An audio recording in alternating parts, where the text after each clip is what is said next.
Hi, I'm Alan Silvestri, and I'm here talking with Kaya today, my old friend. And we're going to talk about music and movies and Avengers and all those kinds of things. So I'm really looking forward to our chat. Alan, thank you so much for sitting down again. It's such a pleasure to chat again. Nice to see you. Thank you. Good to see you. So you had a big night. You're here in LA today because you were at the Avengers premiere last night. Right. So, well, we'll talk about Avengers, but how was that premiere? It was overwhelming, like the film. Yeah. And they did it at the convention center, so it was a lot of people under one roof seeing the film together. And it was amazing and fun to finally see it, Finished front to product. back. Yeah. I've seen all of it many times and for so long, but to actually see it finished front to back is pretty fantastic. And that must be just a great culminating moment just after everything, the journey, Yeah. the Marvel journey you've been on. Yeah, exactly. No, and for everyone who worked on it, Absolutely. It was such a tremendous effort from so many people for so long. Yeah. This film alone, let alone the fact that it is this kind of Endgame culmination of 10 or 11 years of Marvel. Absolutely. So yeah, it was a fun night for sure. So before we dig into that a little bit more, I kind of want to rewind back and I know we had a great interview a few years ago and we talked about your background and kind of your path to becoming a composer. But I wanted to go back and talk about, do you remember like any kind of defining moments in your youth that kind of you felt triggered your love for film or your love for music and kind of guided you towards that?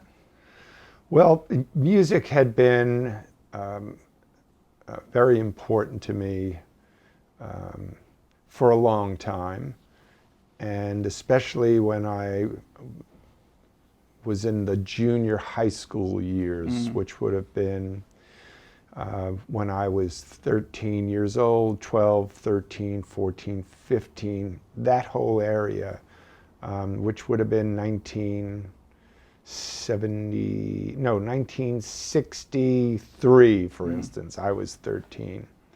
I started to play in bands, and I was a drummer, a guitar player, and started to become interested in writing, but never from the point of view of writing music for film.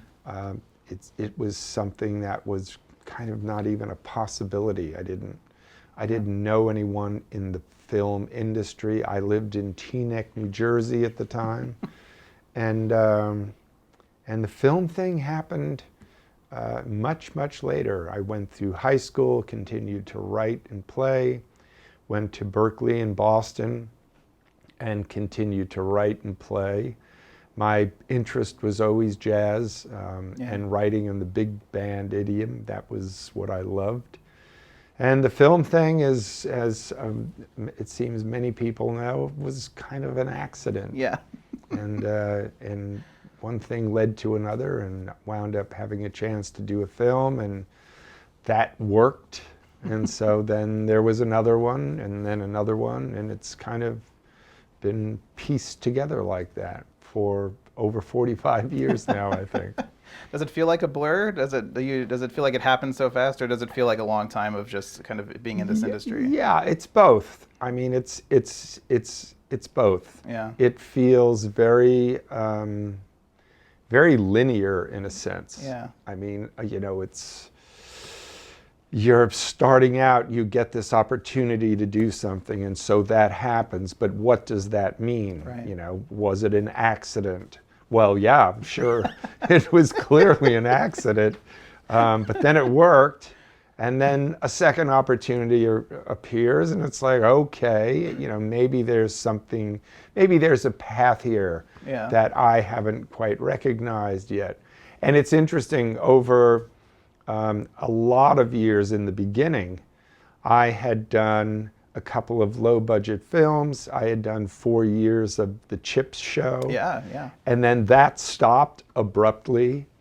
And so now I've been doing this, and that must have been I must have been in my early 30s, and I think I had done my film in 1971 or so. Wow. So I've been around this, doing this now Yeah. for 10 years.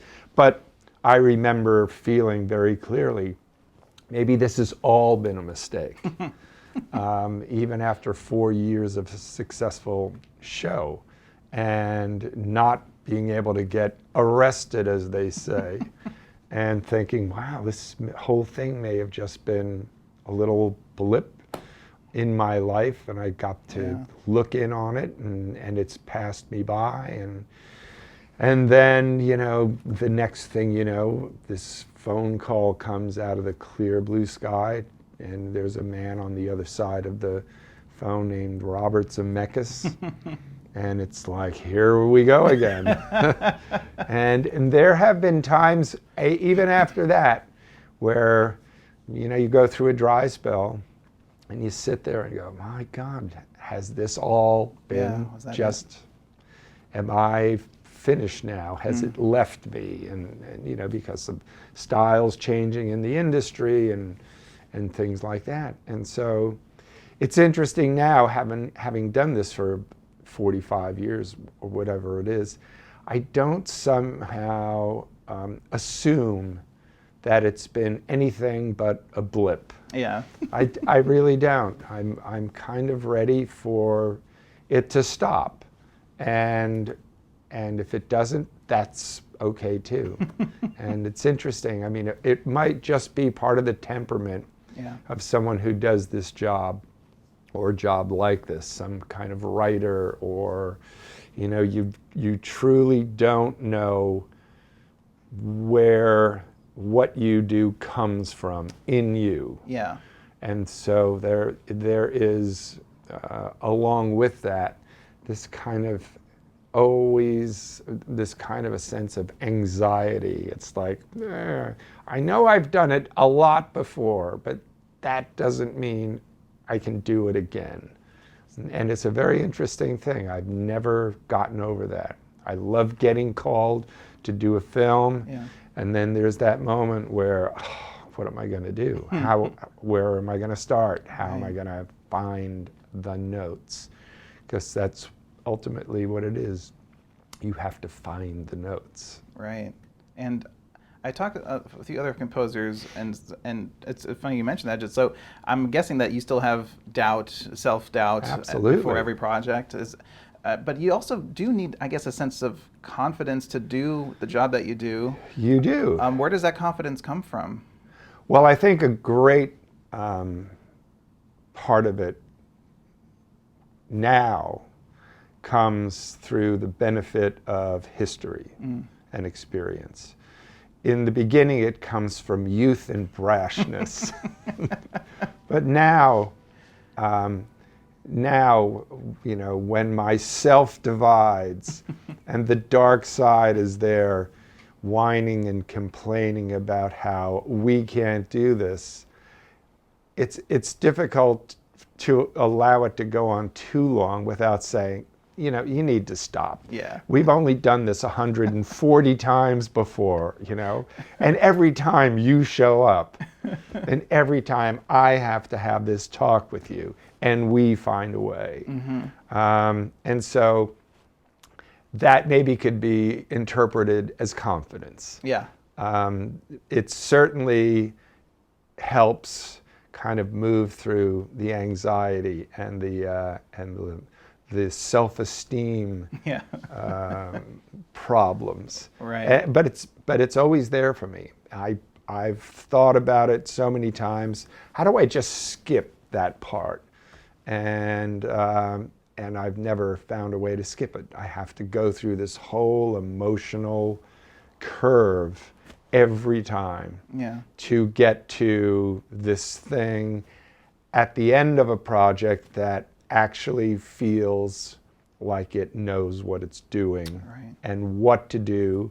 But it's very interesting too, because it is a relationship effort. And there's no shortcutting the getting to know you part of the relationship with your directors, for instance. Absolutely. And you've been doing this for, you mentioned, for 40 plus years and 140 films. Being a veteran in the industry, and you mentioned earlier, like, oh, you're ready for it to stop or keep going. Is it I guess, what is the experience of being a veteran in the industry versus, for you say a newcomer who comes in who's 20 years old and getting their start? Do you feel more just comfortable being like, okay, I've done this before, I'm going to get the calls, but you said you're ready for it to stop at any time. Do you fear that? Is that something that you fear? Like, if it was like I wouldn't say I fear it, but once the calls have stopped for a while, if you ask me that again, you may get a completely different response. It's very interesting what you say about younger composers, because the landscape has changed tremendously since when I started, and one of the big changes, I think, is when I got my start, which was in the early 70s. There were very few film composers. And I would say very few film composers consistently composing and what I would call making a living doing it. Yeah. They were the same folks on the posters every weekend in the the entertainment section of the LA Times. And so the thought of breaking in to that group was terrifying. It was daunting, and you really didn't know how that could ever happen. What I'm seeing now is that the field of opportunity for younger composers is far, far greater than what was there when I was starting out. But my sense is it hasn't helped the problem of how do you do this? How do you break in? Because with this extended field of opportunity come all of these amazingly gifted young composers who have learned so much about film composing. They've gone to these great schools where the technical side of film composing is completely mastered by them. They've studied film scoring, they've studied film. So they have a completely different reason for why it's going to be so difficult than I had. Yeah. But it's still going to be so difficult. And the one thing I kind of think about is, a few years back, I was asked by David Newman to do a concert with the AYS. Yeah. And I went and did this, and I was standing in this dressing room, and I don't do a lot of these things, and we were doing all of these things that had come from my career: Forrest Gump, Back to the Future, all these kinds of things. And I remember thinking, how many young composers who today did their first film score will have an opportunity in 20 years or 30 years to have a body of work where they can walk out on a stage and give a concert of their work. How are they going to navigate this tremendous field of talent that's out there? And I don't know the answer to that. We do see young people come and rise to this place now where they are consistently working, so it's happening. Yeah, it's challenging because technology has made it more accessible to people who Right. you don't need a lot of money and Right. to get the gear and kind of work, but it also, because it's more accessible, the competition is insane. Right. Everybody has So the gear. Everyone has the gear. Everyone Yeah. is doing it. So yeah, it's double-edged. You have Yeah. more opportunities now, but it's more competitive. Right, exactly, Yeah. exactly. So interesting. I don't think it's any more or less difficult than it was 40 plus years ago. It's just a different form of difficulty. Yeah, absolutely. So still kind of staying in these early years of your career, I always like to talk to people about the mistakes they make, the failures they have, because that's how you learn, that's how you grow. And I think people are very scared to talk about those because Right. you're vulnerable. And Right. but were there any kind of like moments of like a lesson that you learned early in your career, like you made a mistake, or maybe you did something that you really learned and kind of created a foundation for yourself? Is there any kind of lessons that you learned that you kind of still hold today? Yeah, absolutely, and there are many of them. I have one in particular that I think you might enjoy. I had just gotten a 3-episode commitment to do Chips, and this was the beginning of their second season. Okay. And I did the first episode of the second season, and I redid their main title. And it had more of for its time, more of what would be called a contemporary sound. This is contemporary for 1978. And the show worked. The opening of their second season, ratings were great. So I was hired, no contract, Right. but it was a 3-episode commitment, which was incredible. I took that as a steady job in show business. So to answer your question, one of those early episodes was an episode where Paunch, they're doing basically their Saturday Night Fever episode, where Paunch comes into the club and he's dressed in his John Travolta suit, and he comes and he dances, and it's right out of the movie. So I spent time doing this track for it, and I worked on it and worked on it. I mean, you had a week to do these things, Yeah, the yeah. whole score the whole show. So, Right. but I worked hard on this thing, and I remember going out on the stand, and Cy Shermack was the producer of the show, and he had been brought in to do that second season and on, and he was a very experienced kind of,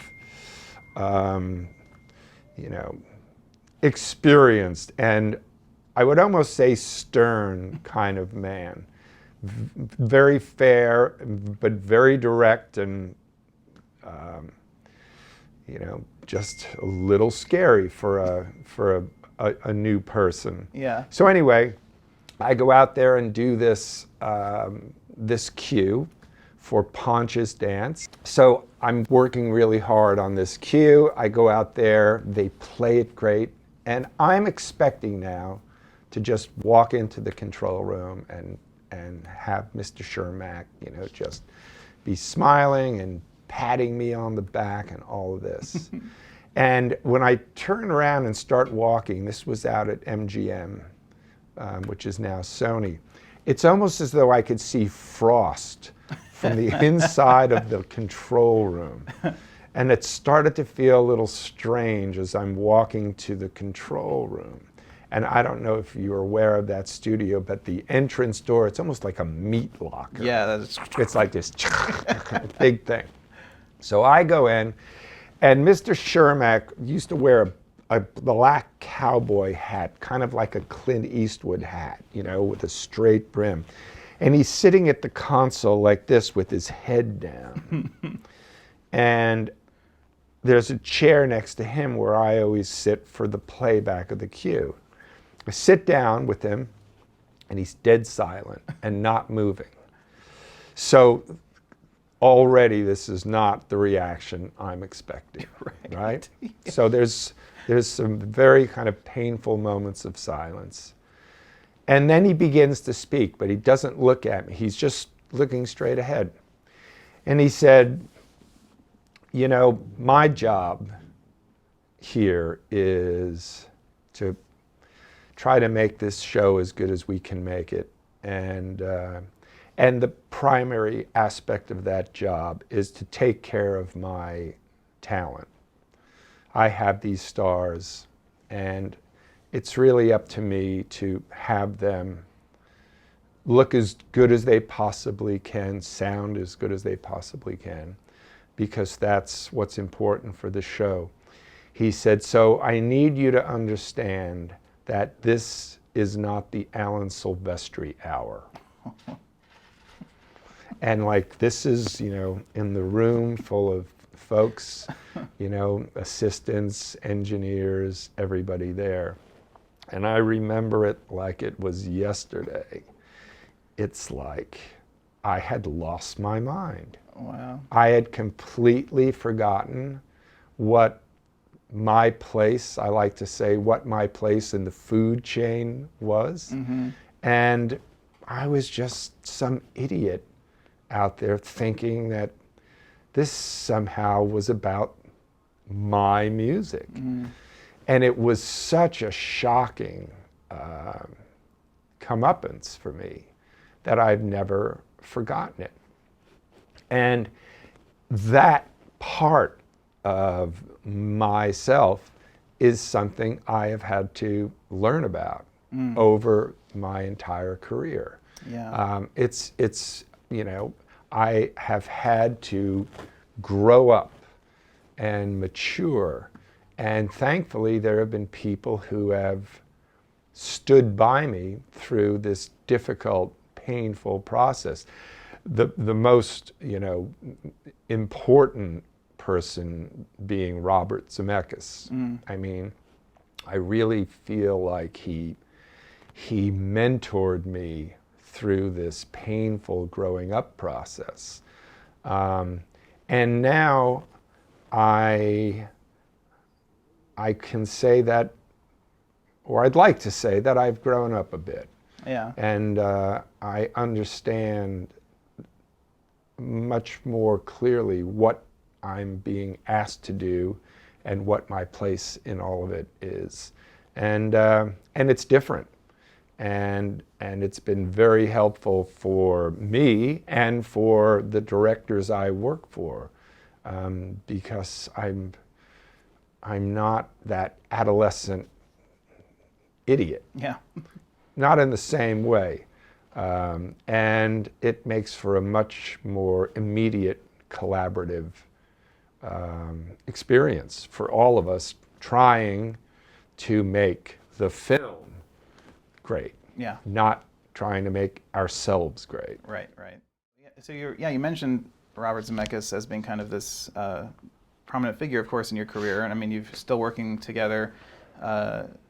Still, I mean, welcome to Marwin was just the most recent collaboration. What's the difference between working, and I think part of a composer's job is to, when you start working with a director, getting to know them, figuring out their personality.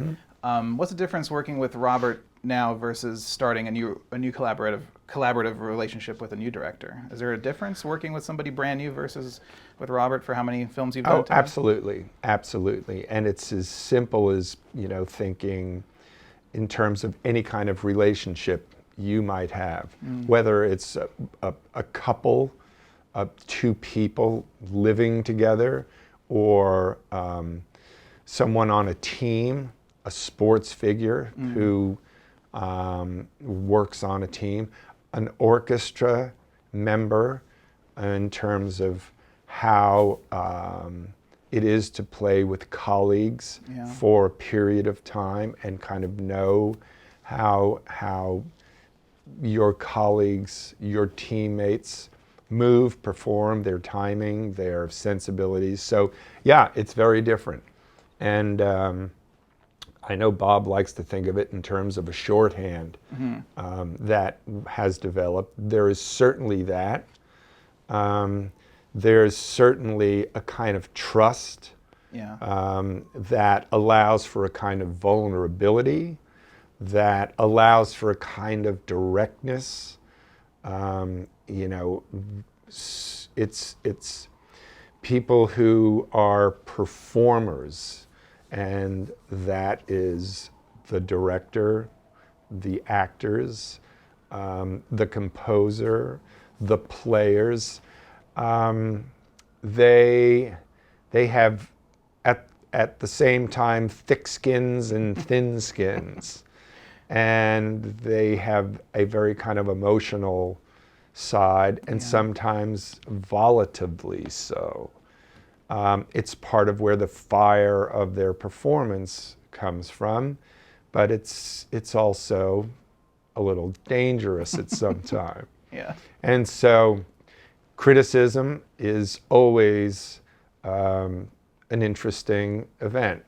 And with Bob and I think we love each other so much and have been together so long that we can really talk about the film and not be worrying about our feelings.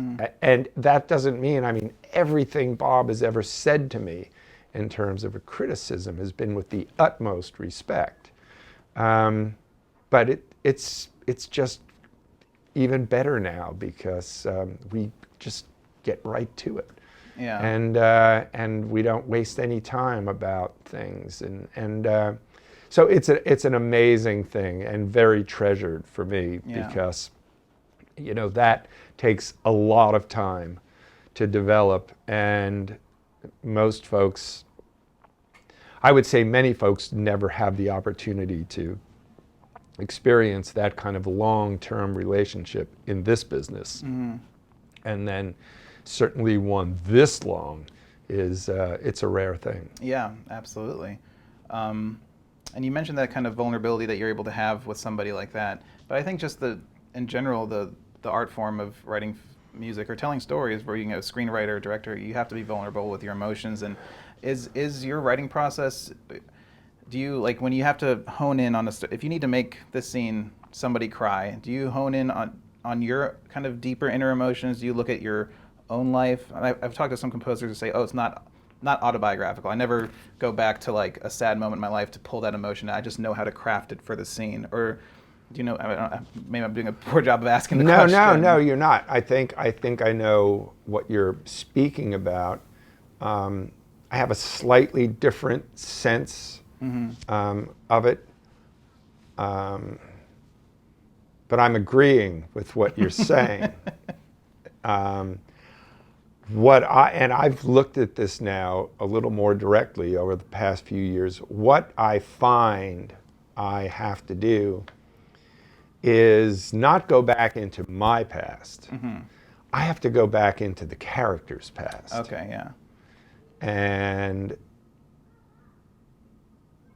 that means I have to, in a sense, become an actor.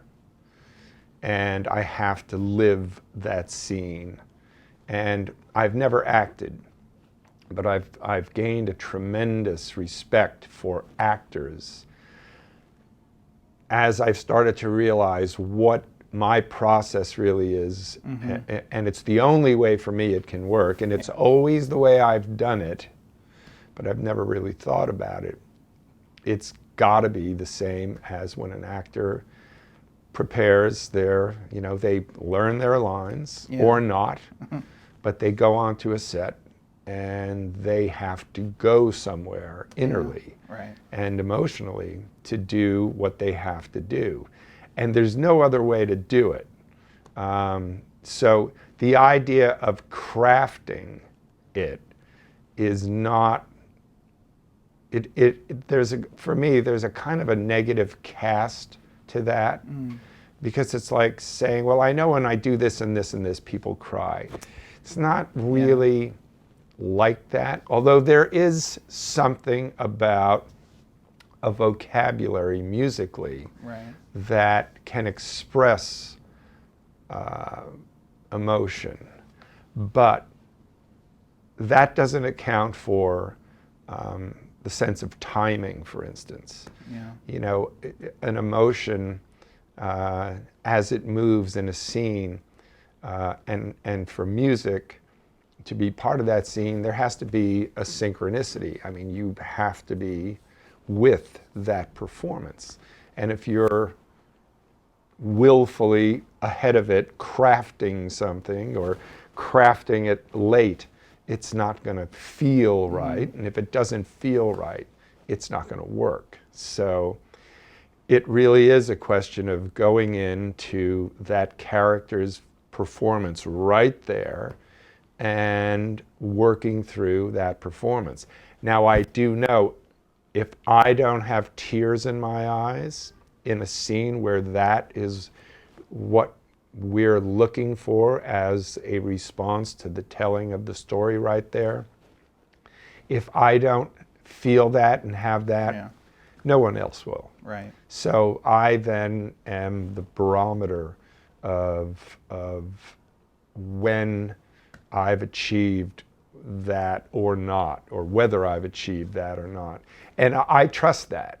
I've seen it enough times now. And I also know that until that happens, it's not there. Right.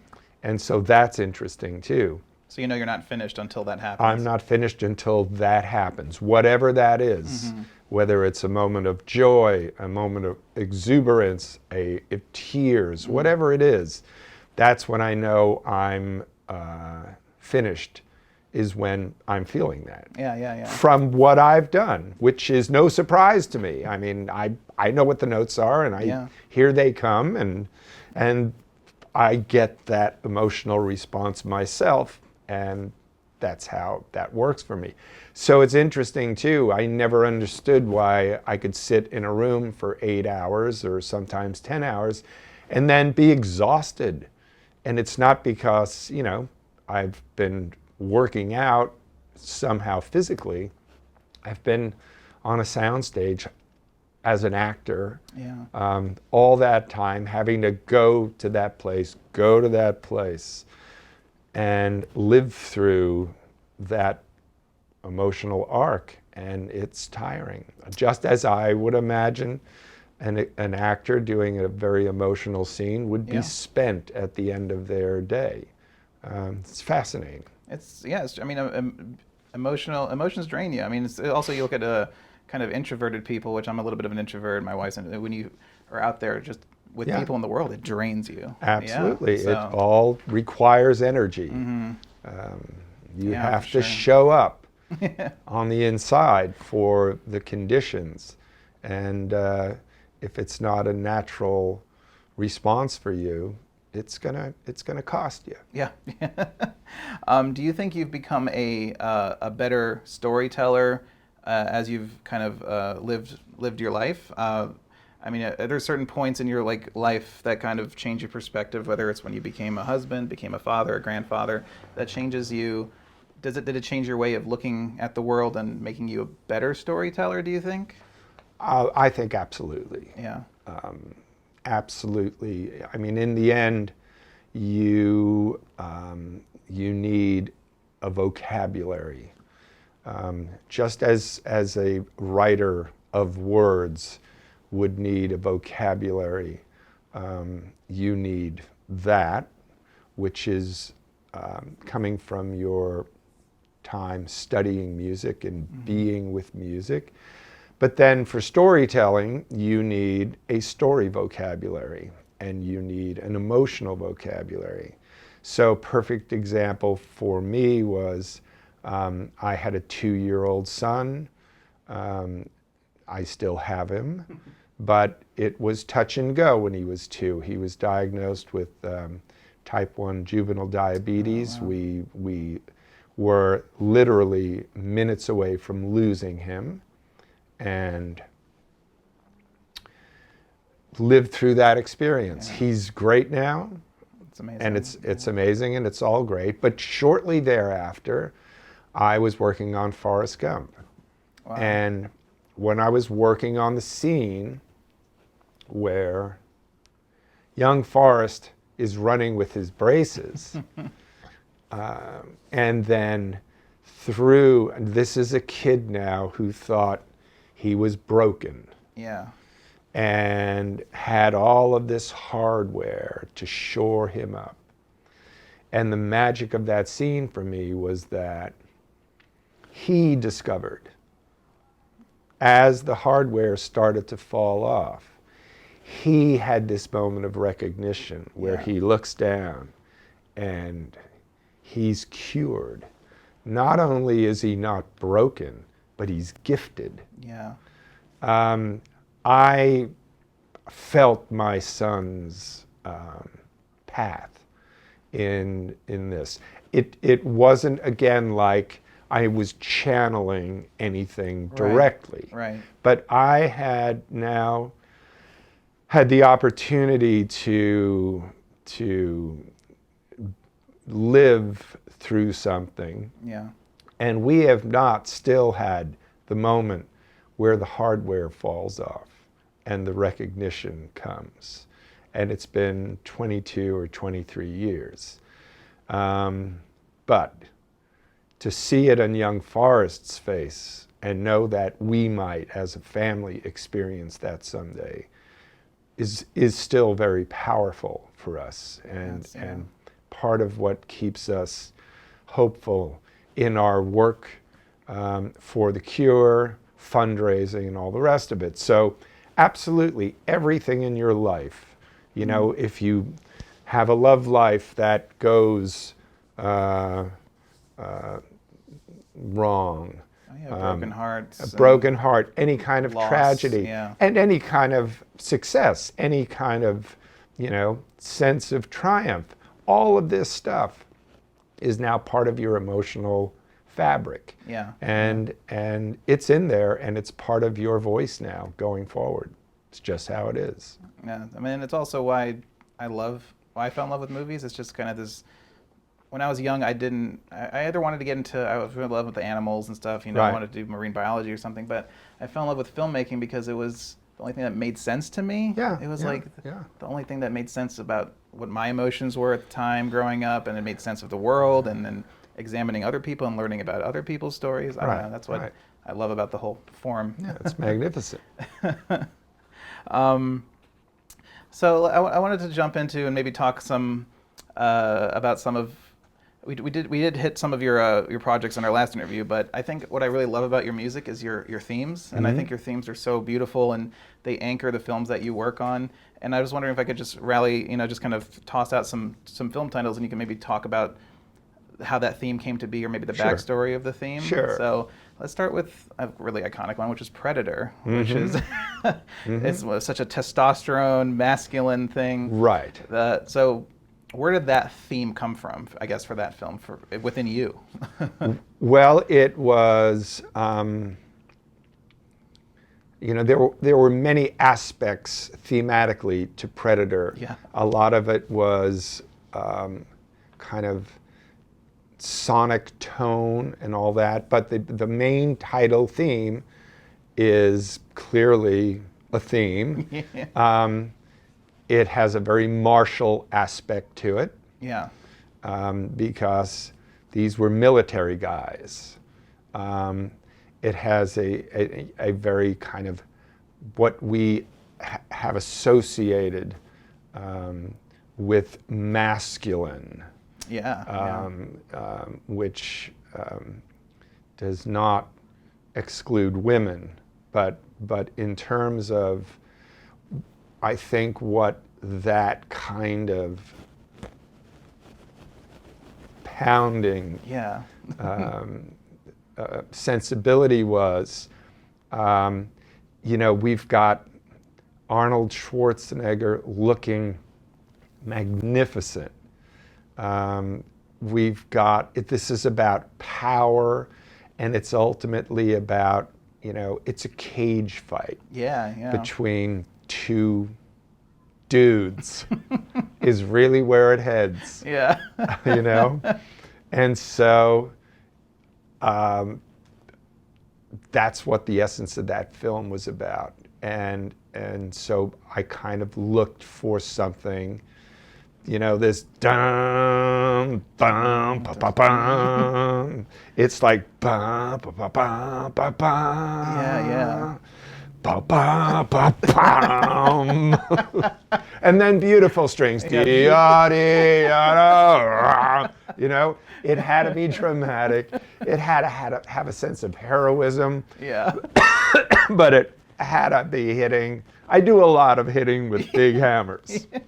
It had to have that. Yeah. Or it just wouldn't have stood up to, you know, I mean, Arnold's leading the way here.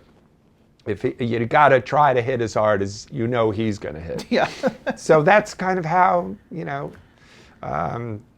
call it thought process, Right. but it's as much feel. It's Yeah. like, wow, this guy, we have to hit hard.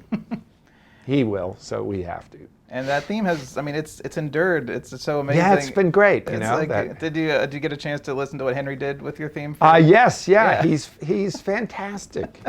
No, and we had a great chat too about it all, which was, purely a courtesy that he gave me. He didn't have to talk to me, but we just had a great chat, just as two guys who are trying to do this job. Right.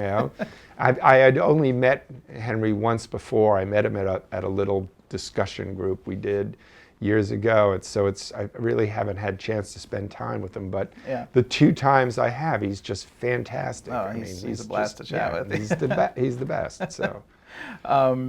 So moving to another theme, of course, is Back to the Future. It's such an iconic theme, and that has also endured.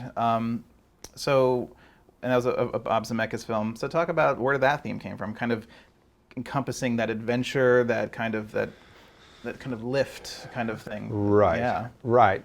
That was an interesting film for many, many reasons. Musically, one of the interesting things about Back to the Future was that Bob, in the making of that film, didn't have a lot of expansive, scopy shots. Oh, none, basically. Everything was close. Everything, the whole clock tower event was it was on a set in the center of a small town. Yeah. Where were the big shots? There were none. That's right. Yeah. So it was all very close kind of work.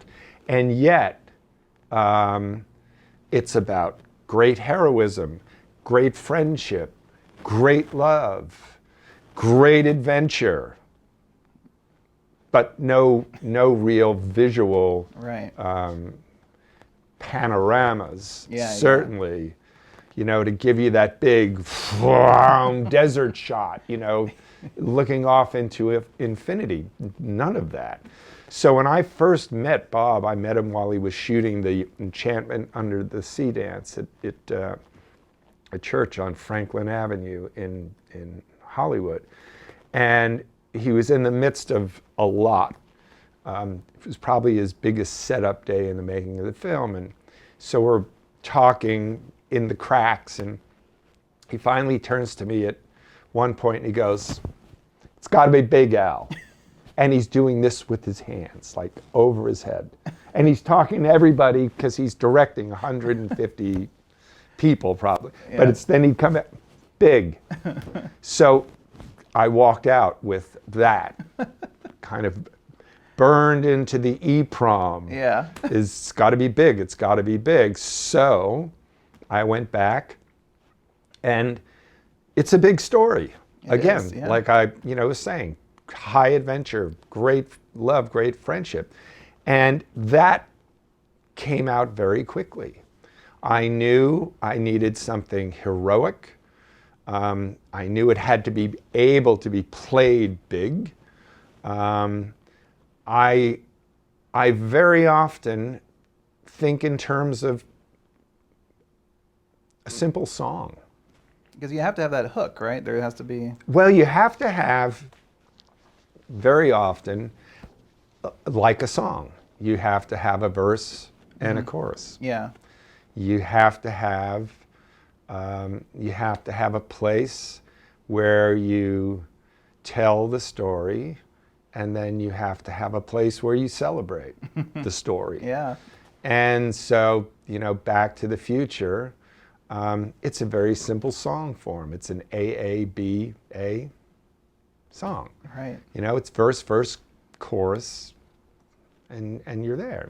Beam, bom, bom, ba da dee da da dum, bom, bom, bom, beam, bom, ba da dum. change key, same thing. Yeah. Bum, bum, bum.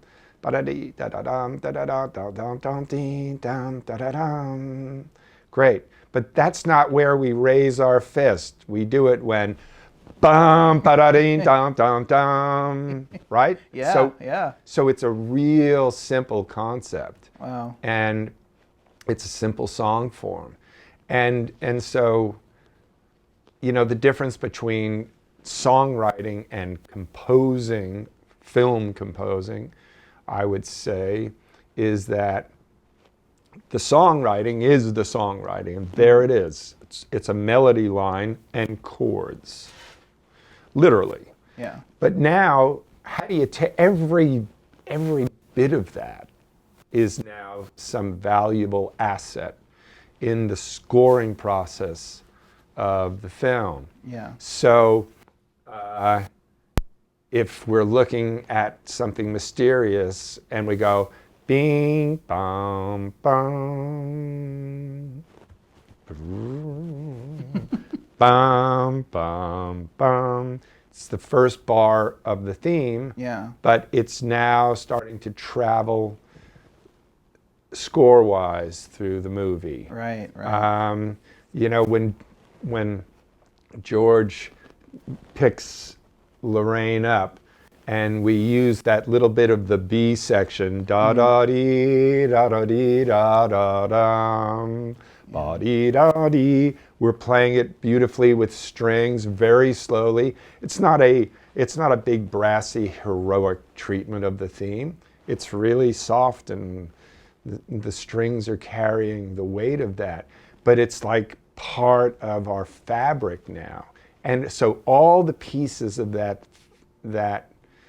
theme, more so probably than just about any other film I've done, they're just embedded all through that film. Yeah. And they're always there kind of subliminally helping us to keep, you know, us in the moment of Back to the Future. Absolutely. Another personal favorite of mine is Who Framed Roger Rabbit, which I love, and I was actually listening on the way over here. But talk about there's a lot of motifs in there, but talk about coming up with that kind of central theme, and then just the whole. It's kind of touches on your roots, jazzy kind of stuff, right? Kind of film noir, but it was a very interesting project. I mean, what's the comparative modern day version of that? Just having two Warner Brothers and Disney and creating a kind of more adult-oriented yeah, that was an amazing effort by Mr. Zemeckis, most certainly. Yeah.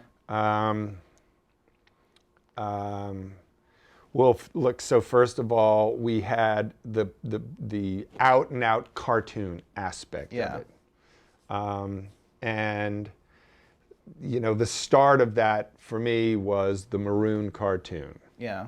And you know, the challenge of the Maroon cartoon was my understanding of the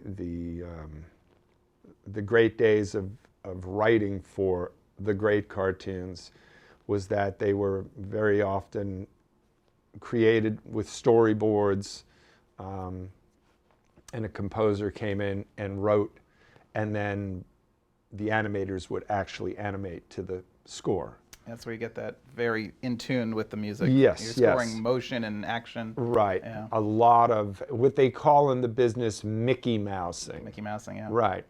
But that was not going to be the case here. They were going to make this cartoon. Then I was going to have to attempt to make it look like the cartoon was drawn to the score. Wow. So it was very challenging. It was a piece in and of itself. It was like 4 minutes long. Yeah. It took us a full day to record it. Wow. And it was a nightmare for the orchestra. They were magnificent. But the click guides, the logistics, the mechanics of getting that done were horrific for the orchestra. It was the London Symphony Orchestra. Wow. They were so great to me, such great sports. But I do remember a story where we broke for lunch, and the magnificent trumpet player Jerry Hay was traveling with me. We brought a jazz ensemble with us, and he came out of the restroom on the lunch break, and he said, "Hey, Al, so I just saw something really interesting." I said, "Yeah, Jerry, what's that?" He said, "The concert master went into the men's room, filled up a sink with water, and stuck his head in it." And I thought, oh my God, I feel terrible. Oh, that's amazing. I said, but I don't blame him. I would too. What they had to do was just, I mean, they play the greatest music ever written, and they play. And for them to have to like do this must have been excruciating, but they did it. And I think it looks like they drew the cartoon to what those people played. Absolutely. So that was the mission. It's one of these unfortunate situations where none of that carried forward into the film. Right. None of that stuff. Yeah. It was just the nature of it. So then thematically, when we start to move into the body of the film, I'm kind of looking at this as, what are we, what are we going to do? Eddie Valiant, well, Eddie wound up getting his own theme, and it was kind of this 40s noir kind of motif. Then the Weasels. Well, okay, so when I think of Weasels, I start doing this. Yeah. And now, next thing I know, it's da da da da da da da da da da da da and da da da da da da da. It's like, not unlike Doc in Back to the Future. Yeah. The Doc motif in Back to the Future, for me, was always what's going on in the synapses in Doc's brain. Yeah, just like firing. It's like he's like this, it's like you can see everything's misfiring and all. So very physically driven, So working through, Roger, it was very much like that, Judge Doom, he had this, kind of slow, ominous motif. And then we had such amazing players. We had Tom Scott, Jerry Hay, Chuck DeMonico, Randy Waldman, Harvey Mason. So when we could do these free jazz feeling things, we had the ultimate folks who could really do that. Wow. And it's breathtaking what they all played. Jessica, I mean,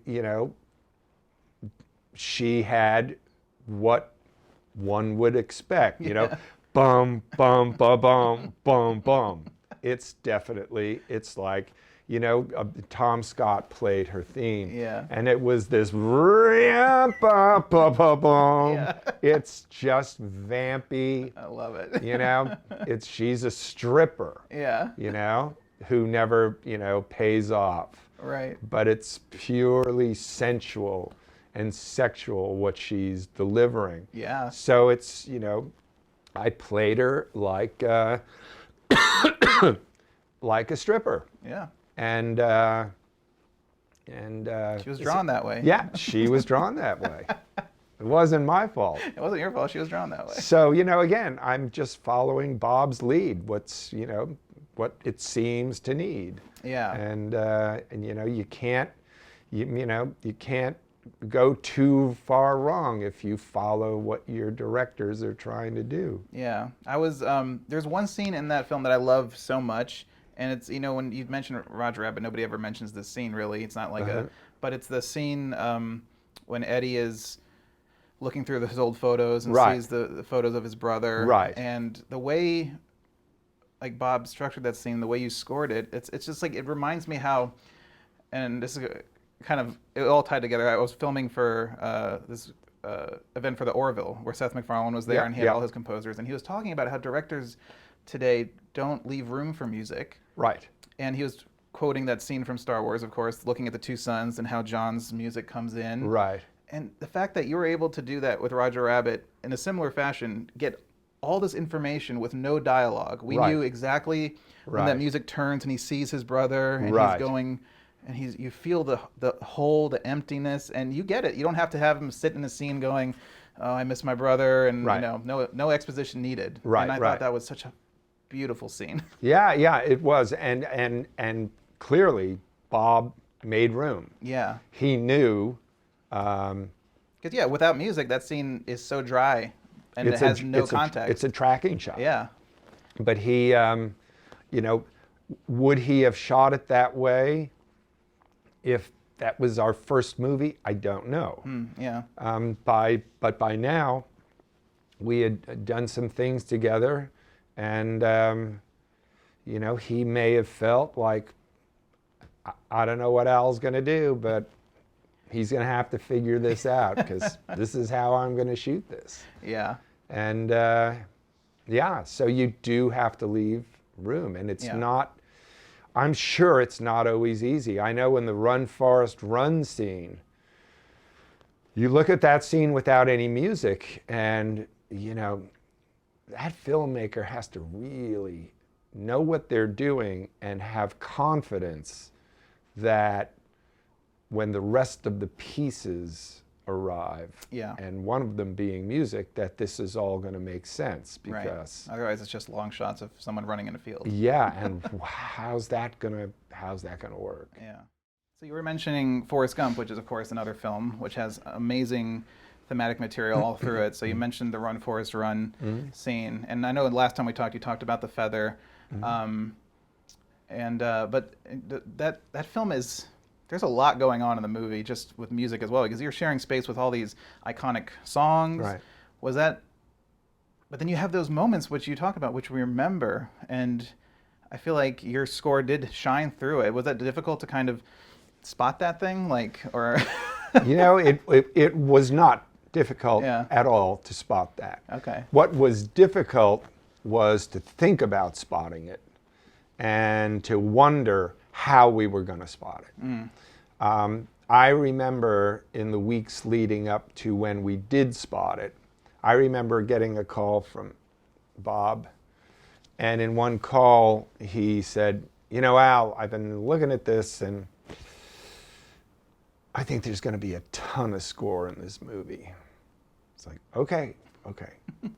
And then literally a week later, Al, I've been thinking about our last chat, and I'm not sure there's going to be any score in this movie.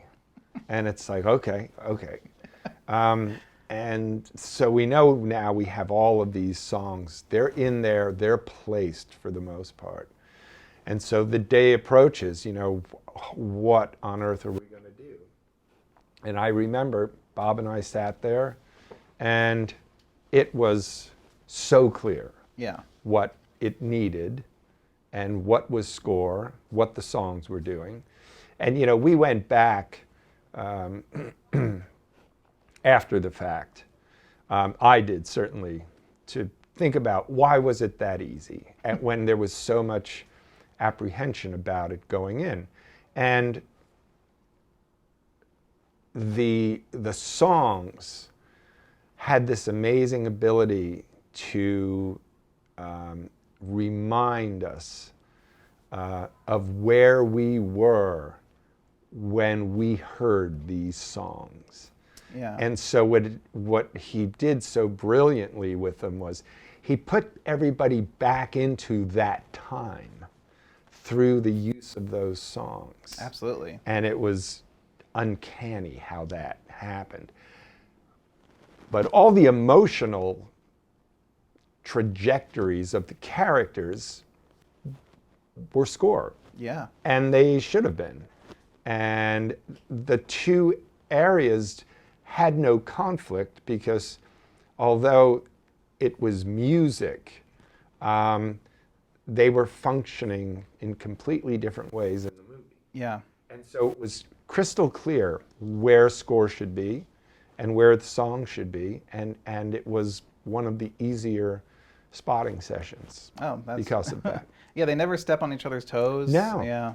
No reason. They're like completely different aspects of, you know, yes, they're both called music, but Yeah, they're their not the functions are same. so different. Functionally, yeah. Yeah. I'm always curious to see. Like, I mean, I didn't grow up in that time period either. I'm only 32. But if you showed like maybe a 13-year-old, if that would have the same effect of you know, hearing Yeah. those songs, would it have the same effect of placing them in that time? Hopefully, I think. Yeah, it wouldn't do it like it would for someone who was in their youth Yeah. when those songs were there, like me. But the songs are, you know, it's interesting. My son is now 29, and, you know, I'll get in the car with him. Next thing I know, he's put on a Cat Stevens song, or he's put on a Beatles song, or whatever. Well. Yeah, so you know, these younger generation folks, Yeah. you know, there's that whole thing that this is current music for them. Right. And the other thing is that sonically, so many of those songs, even if they're not recognized by titles and all for a younger audience, they still have this quality that works with the clothes we're seeing and the cars we're seing. And it's like, oh, yes, that's music of, you know, of its time. Like if we saw a 40s scene in a movie and we hear Frank, it's like, I never saw a Frank Sinatra concert, and I wasn't alive in 1946 or whatever, but I'm totally there. Oh, yeah, I was like, that is the music of right there, what I'm watching, and I'm completely there with it. So Absolutely. So I think it works like that. Yeah. In Forrest also. For sure. Skipping ahead a little bit to more recent, we're getting to Avengers, but Ready Player One I thought was such a fantastic, like, I don't know, I was so happy during that movie. That's great. It just felt like your style from like all your older films too, Yeah, but just yeah. with Spielberg's kind of sentimental touch. Yeah. I mean, first of all, it was big news because John wasn't scoring it. Right. So how did that, I mean, I'm sure you've crossed paths with Spielberg in the past. Of course, Back to the Future. Right. So was it how did that come up? Did he come to you and be like, "Hey, I need John's juggling this. Can you do this?" It came across. It came to me in a very amazing way, and in the best sense of an amazing way. Everybody knows the relationship between Steven Spielberg and John Williams. Yeah. And that is the most iconic relationship. And so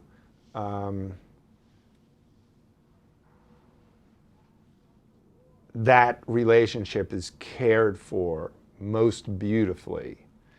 And so for Mr. Spielberg, for any reason to step outside of that is going to be cared for beautifully. Yeah. And so I heard that this was something that was going to happen. Yeah. And it was quite amazing. And I knew why it was happening, and it really was only about this impossible schedule for Mr. Williams. Yeah. So the forces were such that Mr. Spielberg had to do something. Otherwise, he would not have had to go outside of that relationship. And so it was amazing to even think I would be considered for that. It was amazing to finally get that call from Mr. Spielberg. I have known Steven for all these years, but always as a producer, Right. which is a completely different relationship. For sure, yeah. And so it was amazing, and everything about it was amazing, and the way Mr. Williams was with me was amazing. Yeah, the whole thing was, and you know, of course, you've got all of that history of Steven Spielberg and Robert Zemeckis, and that's amazing. Yeah. And it really did feel like, you know, people use this word family in a lot of ways, sometimes I think a bit too casually. Mm-hmm. But this really did have a sense of, I mean, everyone was involved in this happening. Yeah.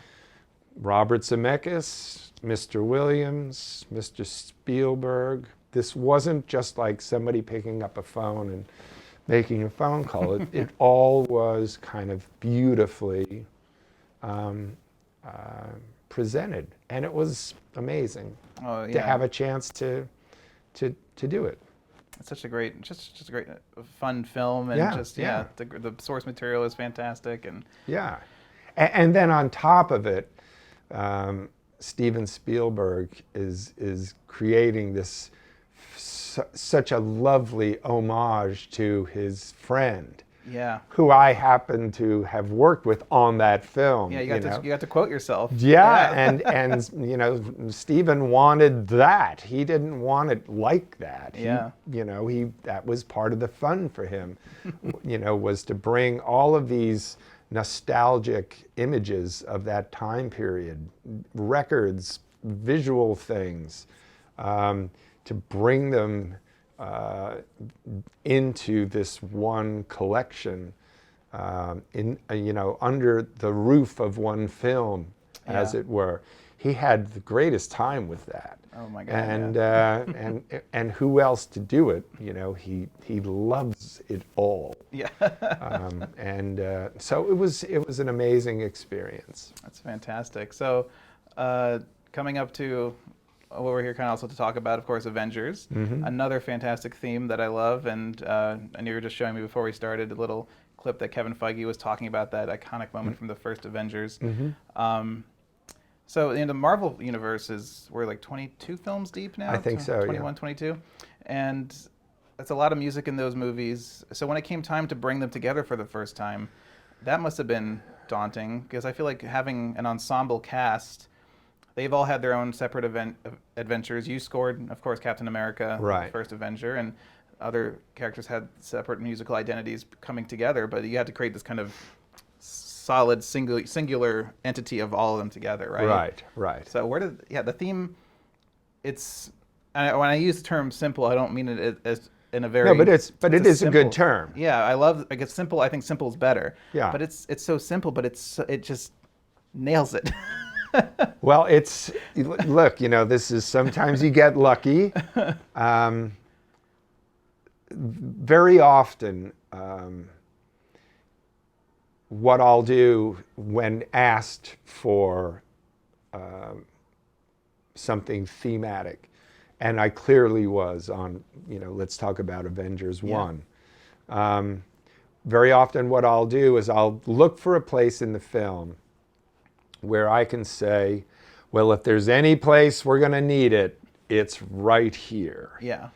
And as I looked through Avengers 1, there was this very interesting spot. And it's this place in the midst of this crazy battle where all the Avengers are together. And nobody's doing anything because it is the iconic Marvel shot. Yeah, that sweeping kind of. Yeah. But it's like a still. Yeah. Almost. Yeah. Right. So yeah, the camera's moving, but you know, we're on a battleground. Our folks are not moving. Yeah. So that was interesting, and the filmmakers really wanted that because it is the iconic Avengers, shoulder to shoulder. But they're not fighting. Yeah. They're standing. So I knew for that film, obviously heroic, had to have that kind of simple, heroic aspect. There was a string motif which went along with that theme. And the reasoning for that was, there's a big fight going on here. There's a lot of energy here. Yeah. We can't take our foot off the pedal somehow. We have to feel like we're still generating energy. So there's this 16th note string motif that plays through this long, kind of heroic, big interval theme, you know. So again,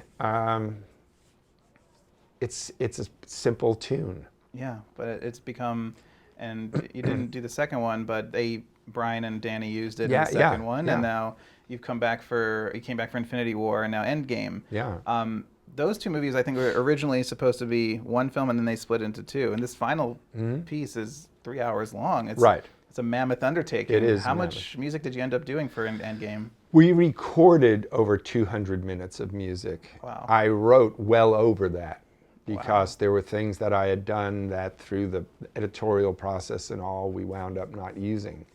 Or versions of something where Joe and Anthony felt, I think maybe the original way or this way I like better, and you know, not use this thematic material, or however that worked. But we recorded 200 minutes of music, and there's a lot of music in the movie, and there needed to be. Yeah.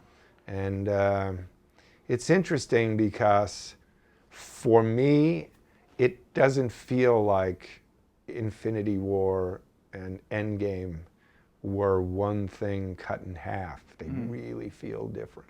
Yeah. So there was no contemplating of how to structure it. You treated Infinity War as its own kind of 3-act structure, finish it, and then start for Endgame. Yeah. I mean, that doesn't mean that there aren't thematic elements that found their way into Endgame. Yeah. You know, we had established something with Thanos in Infinity War that seemed to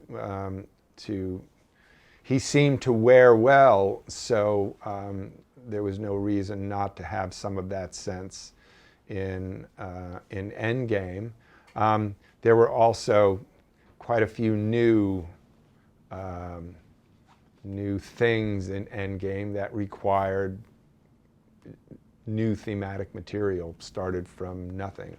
Yeah. You know, so there is a freshness and a newness to Endgame that is just how that worked out.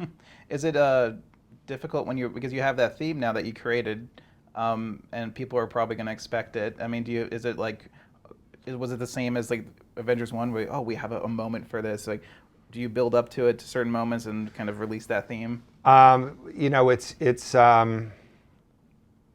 something that we talked about, theme in general, with Joe and Anthony and Kevin in Infinity War and also in Endgame.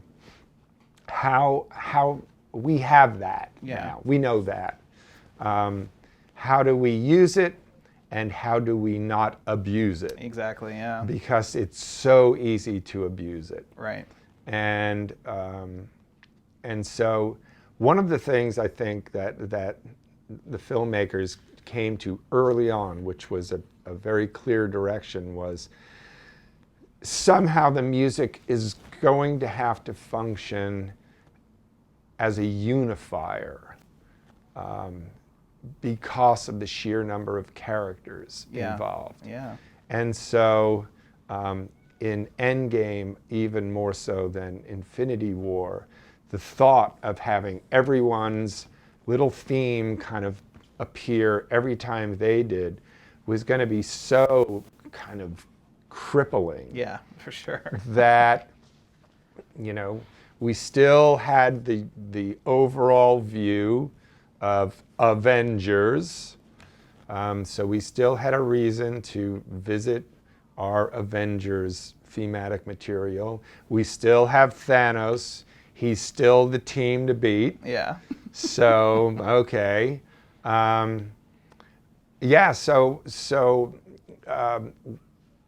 there are sprinklings of the Avengers motif in places, but I would say for the most part it's very sparingly. And because you have to be careful. You do. You don't want it to lose its power. Yeah, you don't want it to lose its power. And it was interesting too in the ad campaign, listening to trailers as they rolled out. Sometimes they'd use it, or sometimes they'd use a phrase of it. Yeah. Sometimes they wouldn't use it at all. And it was all, it always felt to me, you know, watching the campaign, which is still not over, by the way, right. because, you know, they're opening in a couple days. But I felt it was always a very conscious decision, if and when to use it and how much, because you don't want to overuse it. It would just be awful. Yeah. It would be like putting too much of a spice. Yeah, too much salt, too much yeah, sugar. too much of anything. You'd be like, you just killed a great meal. You know, so fascinating. You know, it is. It's a balancing act. You know, it's for sure. When you're working on these films, like on Avengers, these are such incredible productions, just in terms of action and sound effects and visual effects. I know with action writing, your music is being woven into the soundscape of the film. Do you have to kind of think about how sound effects are being used when you're writing? Do you like, oh, there's going to be a lot of explosions here, I need to change the way I'm writing? You always do have to consider that. Yeah. And great filmmakers will prepare for that.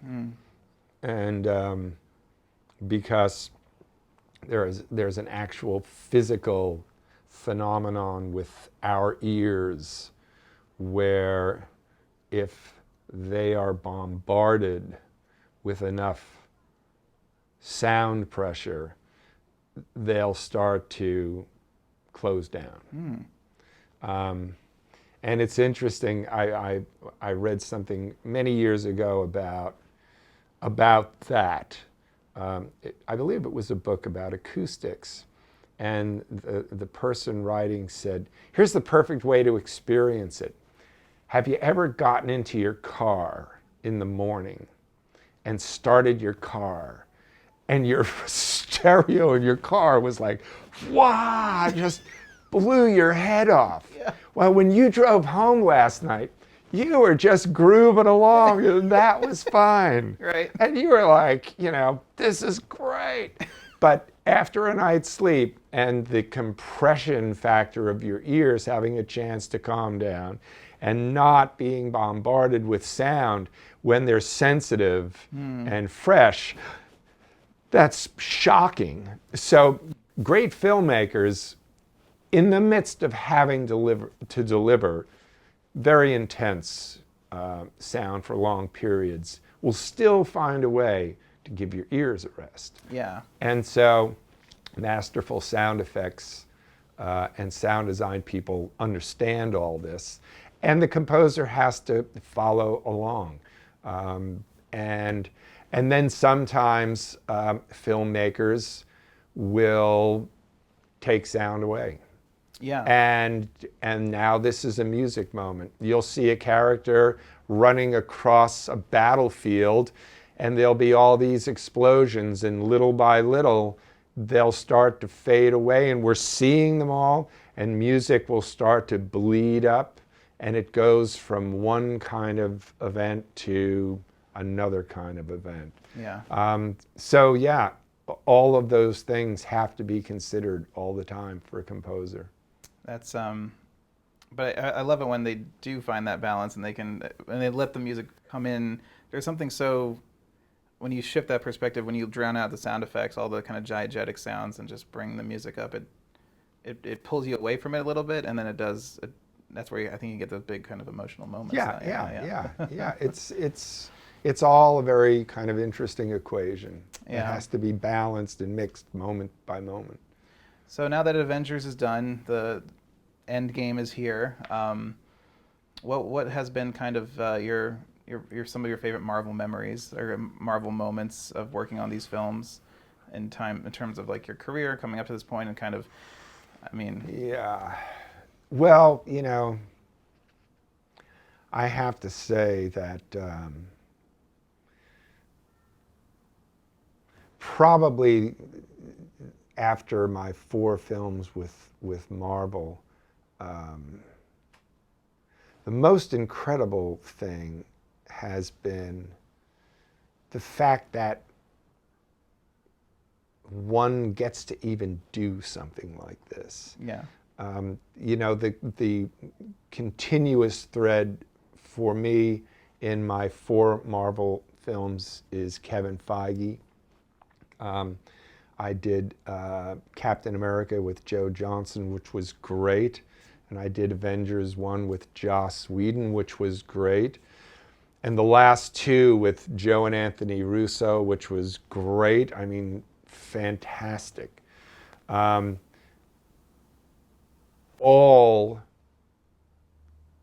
music lovers. Yeah. Music for film.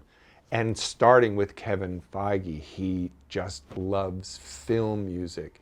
And he loves the power of it and what it can do in a film. So my biggest impression is that, you know, we have this 95-piece orchestra. We record over 200 minutes of orchestra music.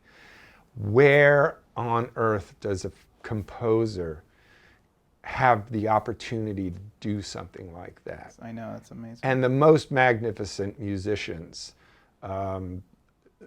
alive, sitting there day after day, playing this stuff. And then it's recorded beautifully. And then it's in the movie, and it's mixed and dubbed beautifully. So I think it's one of the you know, one of the keys to the Marvel DNA is that there is this appreciation for music and what it can do in their films, and they understand it, and they use it in great ways, and I think it helps their storytelling. Absolutely. So you know, that's my great takeaway from 10 years of being with Marvel, is that they love music.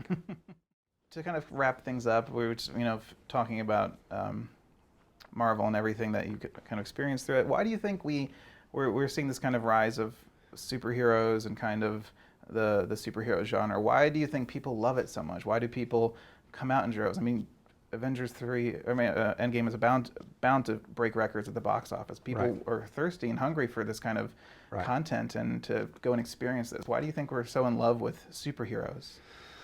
Well, I think, you know, look, I'm certainly no expert in any of this. But in terms of just storytelling, like but I do have a sense of why it may be so. And let's use Marvel as the example.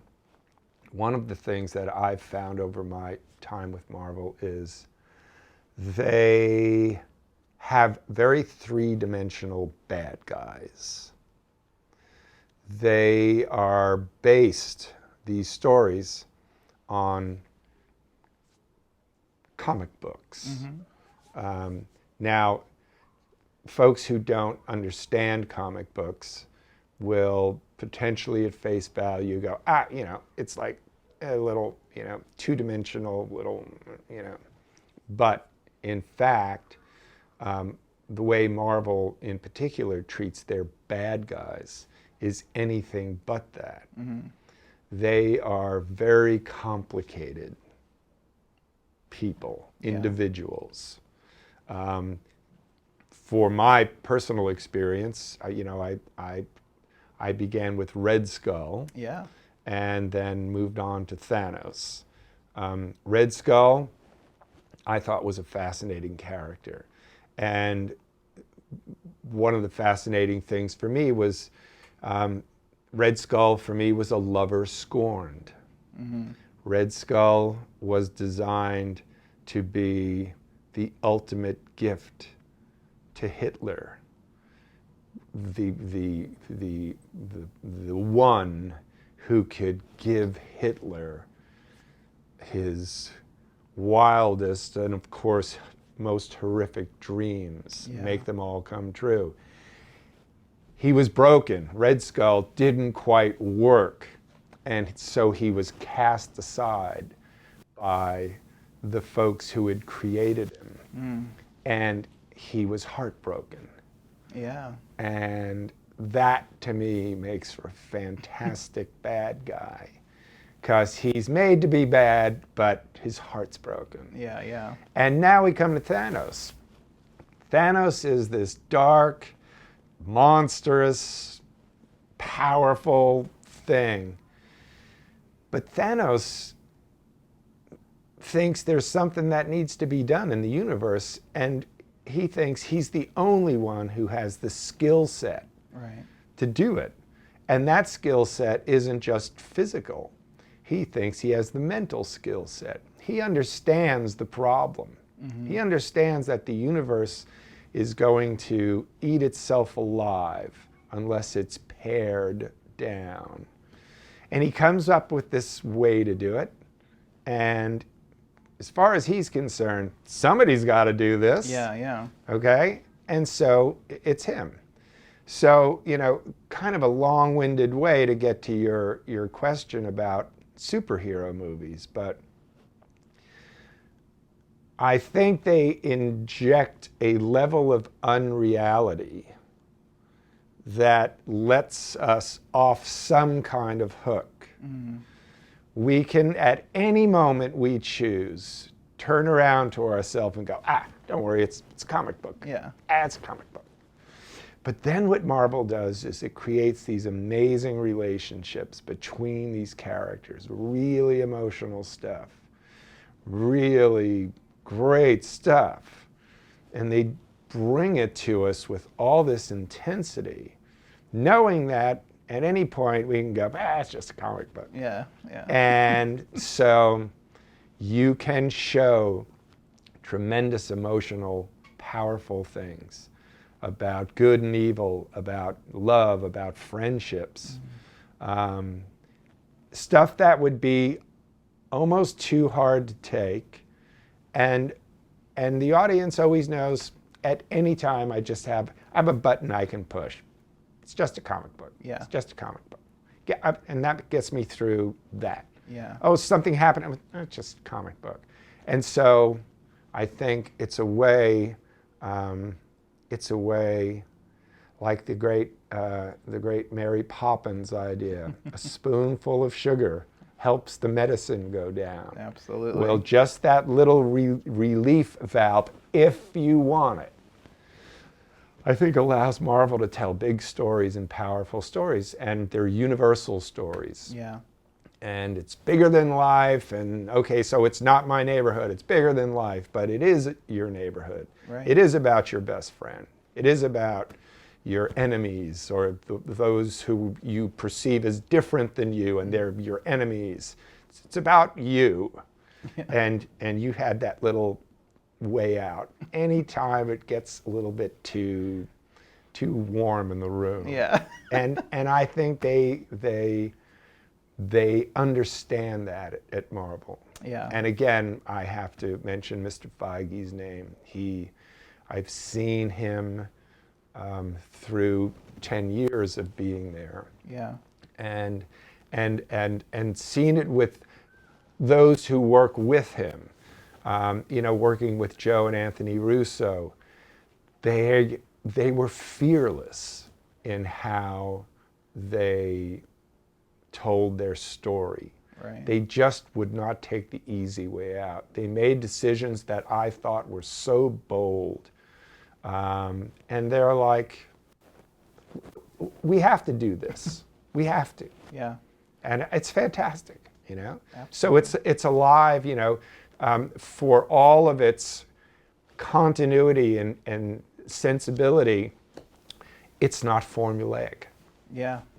It's just not. And anyone who thinks it is going to be pleasantly surprised. And that's part of, I think, why the Marvel event has been so successful. After all the temptations for it to be formulaic, it's still being created by filmmakers who refuse to do that.